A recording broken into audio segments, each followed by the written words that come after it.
জলদি আয় ভাই। আরে নকশা, এবার পরের রাস্তাটা বলো। তোমার সামনে দুইটা দরজা আছে, সঠিক দরজা দিয়ে তুমি ভেতরে চলে এসো। আমি একাই গুপ্তধন নিয়ে নিব। হ্যাঁ হ্যাঁ, এবার পেয়ে গেছি আমি সঠিক দরজা। আরে নকশা, এবার বলো কি করব। তোমার সামনে দেখো, বাক্সের ভিতরে আছে গুপ্তধন। নাগের কাজ তোমাকে ভয় দেখানো। হ্যাঁ, আমি একটা কাজ করি, এই বিন বাজিয়ে নাককে ঘুম পাড়িয়ে দিব, তারপর গুপ্তধন নিব।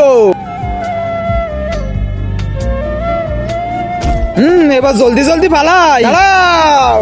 তোমাকে এই গুপ্তধন আমি নিতে দিব না। আরে আরেকটা নাগ, একেও ঘুম পাড়িয়ে দেই।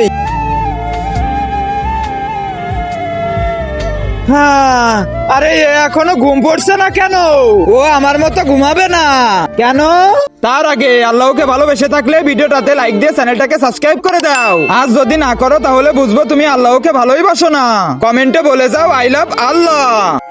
তার কারণও বিনের শব্দ শুনতে পায় না, ও ভয়রা। ওরে বাপরে, তাহলে তো এ আমাকে মেরে ফেলবে।